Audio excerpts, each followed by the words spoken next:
GP study live में आपका स्वागत है।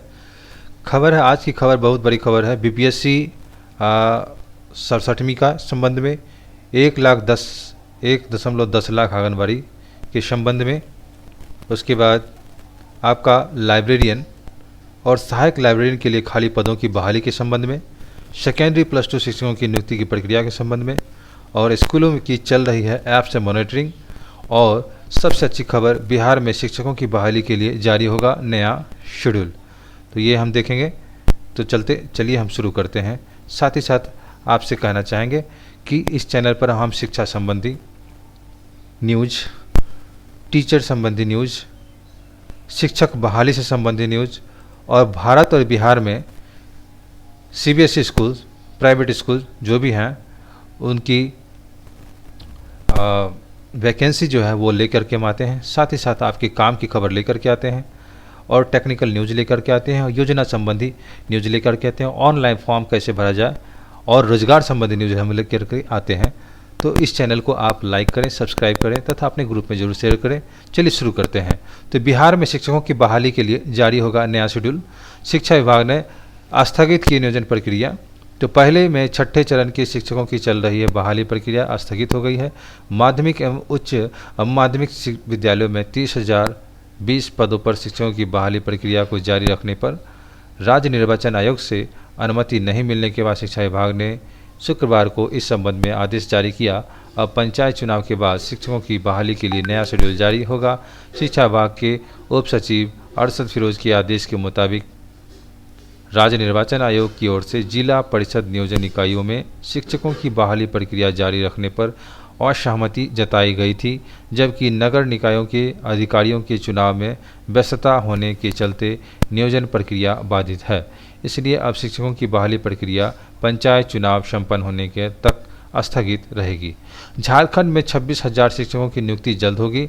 ये बोकारो से खबर आ रही है। झारखंड के शिक्षा मंत्री जगन्नाथ महतो ने कहा कि राज्य के सरकारी स्कूलों में जल्द से 26,000 शिक्षकों की नियुक्ति होगी, जबकि दूसरे चरण में 71,000 शिक्षकों की बहाली होगी।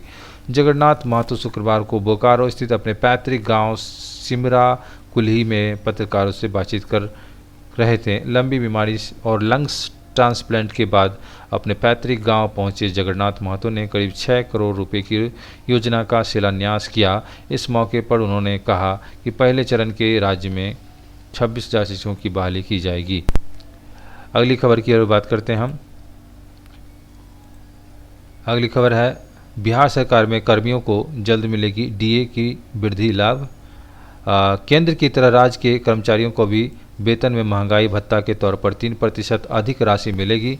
पेंशन भोगियों को भी इसी दर से महंगाई राहत का भुगतान किया जाएगा। वेतन और पेंशन में 3% की बढ़ोतरी 1 जुलाई से लागू होगी। इससे पहले सरकार ने जुलाई में ही महंगाई राहत में 11% की बढ़ोतरी की थी। उस समय तक महंगाई भत्ते के रूप में 17% भुगतान किया जा रहा है। गुरुवार को हुई 3% बढ़ोतरी के बाद अब सरकारी सेवकों को इस मद में 31% अधिक राशि मिलेगी। केंद्र सरकार के फैसले को बिहार में लागू करने के लिए कैबिनेट अपनी मंजूरी देती है। कर्मचारियों को भरोसा है कि अगले कुछ दिनों में इस पर कैबिनेट की मोहर लग जाएगी। दीपावली के पहले यह कर्मियों और पेंशन भोगियों के लिए सौगात की तरह होगी। केंद्र की ओर से इससे पहले जुलाई में ही महंगाई भत्ते की वृद्धि को बिहार में लागू कर दिया गया है। बढ़ी हुई राशि किस्तों में दी जाएगी। जुलाई की राशि का भुगतान अक्टूबर के वेतन एवं पेंशन में किया गया। अगस्त महीने की राशि का भुगतान नवंबर के वेतन में किया जा रहा है। वहीं सितंबर के वेतन में उस महीने के लिए निर्धारित महंगाई भत्ते की राशि का भुगतान किया जा चुका है। दीपावली के पहले केंद्र सरकार ने कर्मचारियों और पेंशन भोगियों के लिए तोहफे का ऐलान किया है। स्कूलों में चल रही है, अगली खबर है, स्कूलों में चल रही है ऐप से मॉनिटरिंग। अब मतलब मॉनिटरिंग जो किया जा रहा है ऐप से किया। तो राज्य में प्राइमरी से लेकर +2 स्कूलों तक की मॉनिटरिंग ऐप से शुरू हो गई है। बिहार शिक्षा परियोजना परिषद को मिली रिपोर्ट के मुताबिक सितंबर में 1 से 30 लाख तक 8,230 प्राइमरी मिडिल स्कूल की मॉनिटरिंग बेस्ट ऐप से हुई। जिला शिक्षा पदाधिकारी, जिला कार्यक्रम पदाधिकारी एवं प्रथम शिक्षा पदाधिकारी सहित सभी संबंधित पदाधिकारियों द्वारा 27 जिलों के प्राइमरी मिडिल स्कूलों की मॉनिटरिंग हुई। इसी प्रकार सितंबर में 1 से 30 तारीख तक 168 सेकेंडरी एवं +2 स्कूलों की मॉनिटरिंग भी बेस्ट ऐप से हुई। जिला शिक्षा पदाधिकारी, जिला कार्यक्रम पदाधिकारी एवं प्रखंड शिक्षा पदाधिकारी सहित सभी संबंधित पदाधिकारियों द्वारा 18 जिलों के सेकेंडरी एवं +2 स्कूलों की मॉनिटरिंग की गई। इसके मद्देनज़र बिहार शिक्षा परियोजना परिषद के राज्य परियोजना निदेशक श्रीकांत शास्त्री ने लक्ष्य के जिला शिक्षा पदाधिकारी से रिपोर्ट साझा करते हुए उन्होंने निर्देश दिया कि अचूक रूप से स्कूलों की बेस्ट ऐप से, इस ऐप का नाम जिससे मॉनिटरिंग किया जा रहा है उसका नाम है बेस्ट ऐप, बेस्ट ऐप से मॉनिटरिंग की जाए। अधिकारी लक्ष्य के अनुरूप स्कूलों की मॉनिटरिंग कर रहे हैं, यह भी सुनिश्चित करने का निर्देश दिया गया है। शिक्षकों से कल जुड़ेंगे लाइव सेशन से।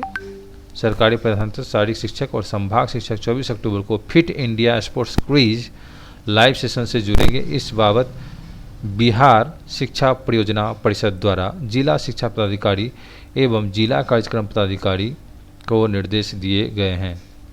इसके मुताबिक फिट इंडिया मूवमेंट के बिहार एवं झारखंड के मास्टर ट्रेनर सतनजीव झा ने 24 अक्टूबर को 10 बजे दिन में लाइव सेशन लगे।